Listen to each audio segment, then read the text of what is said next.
인과응보의 굴레. 부처님이 사바띠 기수급 고득원에 계실 때의 일이다. 어느 날 도제의 아들 앵무만악이 찾아와 이렇게 물었다.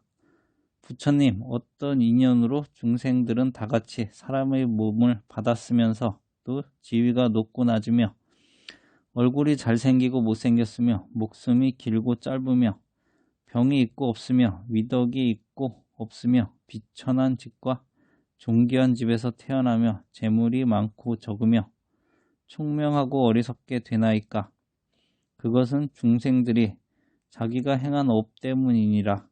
지은 업에 따라 가품을 받으며 업을 인연하여 높고 낮음이 생기는 것이니라. 예를 들어 어떤 사람의 수명이 짧은 것은 다른 생명에게 모질게 굴거나 짐승을 죽여서 그 피를 마셨기 때문이니라. 어떤 사람이 병이 많은 것은 주 먹이나 막대기로 다른 생명을 못살게 굴었기 때문이니라. 얼굴이 못생긴 것은 성질이 급하고 번민이 많아 화를 잘 내고 걱정과 질투가 많아 다른 사람과 자주 다퉜기 때문이니라. 위덕이 없는 것은 남이 존경을 받으면 질투하며 남이 좋은 물건을 가진 것을 보면 내 것으로 만들고자 욕심을 부렸기 때문이니라. 어떤 사람이 비천한 집에 태어나는 것은 공경할 사람을 공경하지 않고 소중히 여겨야 할 것을 소중히 여기지 않으며 오만하고 방자하게 굴었기 때문이니라.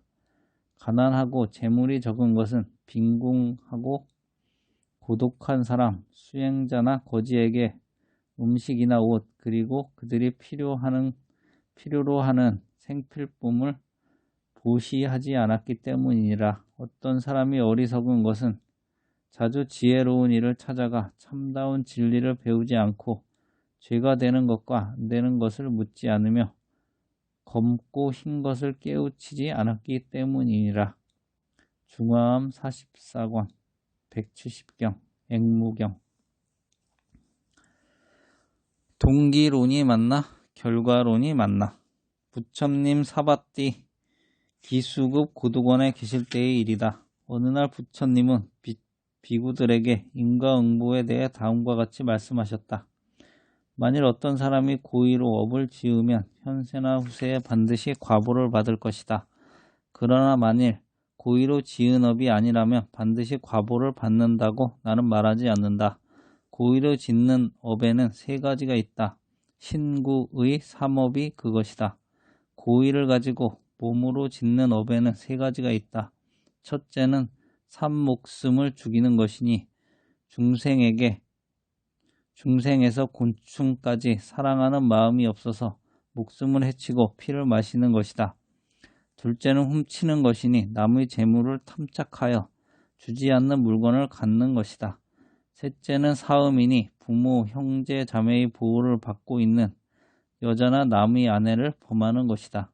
고의를 가지고 말로써 짓는 업에는 네 가지가 있다. 첫째, 거짓말하는 것이니 자기의 이익을 위해 모르면서도 안다고 하고 못 보았으면서도 보았다고 하는 것이다. 둘째는 이간질하는 말이니 이 사람에게 이 말하고 저 사람에게 저 말하여 합친 것을 갈라서게 하고 파탄나게 하는 것이다. 셋째는 욕설이니 귀에 거슬려 듣기 거북하고 남을 괴롭히는 말을 하는 것이다. 넷째는 꾸미는 말이니 비위를 맞추기 위해 꾸짖거나 가르치지 않고 진실하지 않고 이치에 닿지 않는 말을 하는 것이다. 고의를 가지고 생각으로 짓는 업에는 세 가지가 있다. 첫째는 탐욕이니 남의 재물과 생활 도구를 늘 엿보고 자기 것으로 만들고자 하는 것이다. 둘째는 노여워하는 것이니 마음속으로 누구를 미워하여 죽이고 속박하고 체포하고 고통을 주겠다는 생각을 품는 것이다. 셋째는 바르지 않은 견해를 갖는 것이니 선악도 없고 인과도 없으며 보시나 제의 공덕도 없으며 깨달음도 없다고 생각하는 것이다. 부처님은 계속해서 이렇게 말씀했다. 만일 어떤 사람이 남을 사랑하는 마음, 함께 슬퍼하는 마음, 기쁨을 함께하는 마음, 편견 없이 공평한 마음으로 행동한다면 그는 몸과 말과 생각으로 나쁜 업을 짓지 않을 것이다. 그대들이 알아야 할 것은 업이란 이 몸을 따라 저 세상에 가는 것이 아니라 그 마음을 따라 저 세상에 간다는 것이다. 따라서 비구는 나는 과거에 악업을 지었으니 그 과보를 후세가 아닌 현세에서 받는 것이 옳다고 생각해야 한다. 이렇게 닦으면 그는 반드시 아나함과 그보다 나은 과보를 얻을 것이다. 중아함 3권 15경 4경 윤회 전생과 인과응보. 부처님이 멸도하신 지 얼마 안 되어 마하카사피는 500비구와 함께 코살라국 사파해촌 북쪽 싱사파 숲에 머물고 있었다. 그 무렵 인근에는 폐숙이라는 바라문이 있었는데 그는 저 세상이란 없으며 윤회 전생도 인과응보도 없다고 주장하며 부처님이 가르침을 인정하지 않는 사람이었다. 어느 날 그 폐숙 바라문이 싱사파 숲에 있는 카사파를 찾아왔다.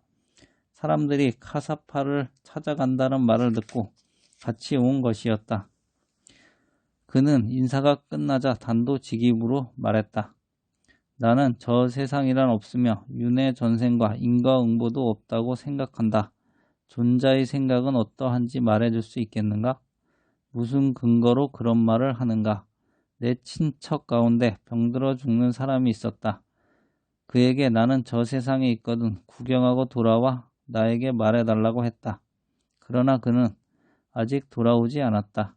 내가 비유로 말하겠다. 어떤 사형수가 사형 집행장에 이르러 급한 볼일이 있다고 집에 잠깐 다녀오겠다고 하면 그 소원을 들어주겠는가? 그것을 인정한다 해도 저 세상이 있다는 것을 어떻게 알 수 있는가? 다시 비유로 말하겠다. 태어나서부터 눈먼 사람이 있었다. 그에게 청황, 적백, 흑, 오색을 설명하자 그는 그런 색깔은 없다고 했다. 그가 없다고 해서 오색이 정말로 없는 것인가? 저 세상에 있다고 치자. 그러나 저 세상으로 가는 사람을 아무도 본 사람이 없다. 예를 들어 흉악한 도적은 가마솥에 넣고 쪄서 죽이는 궁형에 처하는데 그때 그의 혼령이 어디로 가는지 본 사람이 아무도 없다. 비유를 들겠다. 그대도 잠잘 때 꿈을 꿀 것이다. 그대가 꿈꾸는 것을 그대의 가족들이 볼 수 없다고 그대에게 식신이 없다고 할 수 있는가? 흉악한 범죄자는 살을 저미는 형을 받는다. 그러나 뼈나 살에서 식신을 찾을 수 없다. 그런데도 식신이 있다고 하겠는가? 비유로 말하겠다. 어떤 사람의 길을 떠나면서 아이들에게 불씨를 잘 살피라고 했으나 아이가 그만 불을 꺼트리고 말았다. 아이는 걱정이 돼서 불씨를 찾으려고 나무를 절구에 넣고 빻았으나 불씨는 살아나지 않았다. 그렇다고 불이 없다고 할 수 있겠는가? 어떤 사람이 고동 소리로 웅장한 소리를 냈다. 이를 본 사람이 웅장한 소리를 듣고자 고동에게 소리를 내보라고 했으나 그 속에 고동 소리는 없었다. 그 고동 소리가 어디로 갔다고 해야 하는가? 폐숙은 여기쯤에서 자신의 견해가 잘못된 것임을 알게 되었다. 그러나 그는 자신의 명예와 지식 때문에 지금까지 사견을 버리지 못했다. 이에 존자는 다시 비유로 말했다. 어떤 사람이 사물 한 짐 지고 백리를 가다가 황금을 만났다. 그때 백리나 지고 온 삼을 버리지 못하겠다면서 금을 취하지 않는다면 과연 그는 그를 어리석다고 하겠는가? 현명하다고 하겠는가? 폐숙은 더 이상 할 말이 없었다.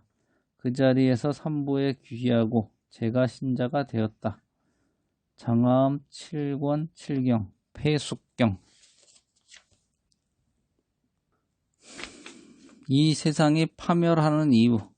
부처님이 사바띠 기원정사에 계실 때의 일이다. 어느 날 생루바라문이 부처님을 찾아와 이런 것을 여쭈었다. 부처님께 한 가지 묻겠습니다. 무슨 인연 때문에 중생들은 없어지고 사라지며 줄어들게 되는 것인지요. 또한 무슨 인연 때문에 어제까지 있던 성곽이 무너지고 사람이 살던 곳이 오늘은 빈터가 되는지요. 범지여, 그것이 알고 싶은가? 그것은 다 사람의 소행이 법답지 않기 때문이니라. 그래서 본래 성이 있었는데 요즘은 무너지게 하고 사람이 살던 곳이 오늘은 빈터가 되느니라. 그것은 다 사람들이 간탐에 묶이고 애욕을 익혀 행하기 때문이니라. 그러므로 바람이 때를 맞추지 않고 비가 때를 맞추지 않아 심은 종자들이 자라지 못하여 흉작이 들고 죽은 사람이 길에 넘치게 되느니라. 이런 인연으로 나라가 무너지고 백성이 번성하지 못하게 되느니라. 또한 범지여, 사람들이 소행이 법답지 않으면 뇌성과 병력 같은 자연현상이 자주 일어나고 하늘은 우박과 비를 자주 내려 묘판을 못쓰게 만든다. 그렇게 되면 죽은 사람이 헤아릴 수 없이 많이 생기게 된다. 다시 범지여, 사람들이 소행이 법답지 않으면 서로 싸우고 다툰다. 주먹으로 때리기도 하고 기왓장이나 돌을 던져 각기 제 생명을 잃게 된다. 그렇게 서로 싸우면 그들은 각각의 자리에서 편하지 않게 되며 마침내 나라의 임금도 편하지 않게 되어 군사를 일으켜 서로 죽고 죽임으로써 죽는 사람이 헤아릴 수 없이 많아진다. 혹은 칼에 죽고 혹은 창이나 화살에 죽는다. 이런 인연으로 백성들은 줄어들고 나라는 번성하지 못하느니라. 범지여, 사람들이 소행이 법답지 않으면 하늘과 땅의 신으로 하여금 도와줄 기회를 갖지 못하게 하여 재앙과 질병이 일어난다. 그리하여 사람들은 자리에 눕게 되는데 그것을 이기는 사람은 적고 병으로 죽게 되는 사람은 많아지느니라. 생루바라무는 부처님이 설명을 듣고 감격해서 이렇게 찬탄의 말씀을 올렸다. 비법을 행함으로써 모든 재앙이 생긴다는 오늘의 말씀은 매우 시원하고 즐겁고 유쾌하나이다. 그것은 마치 꼽추가 등을 펴고 장님이 눈을 얻고 어둠 속에서 등불을 보며 눈 없는 이가 눈을 얻는 것과 같습니다. 저는 목숨을 다해 부처님께 귀의하고자 하나이다. 증의라안경 26권 제34 등경품 제10경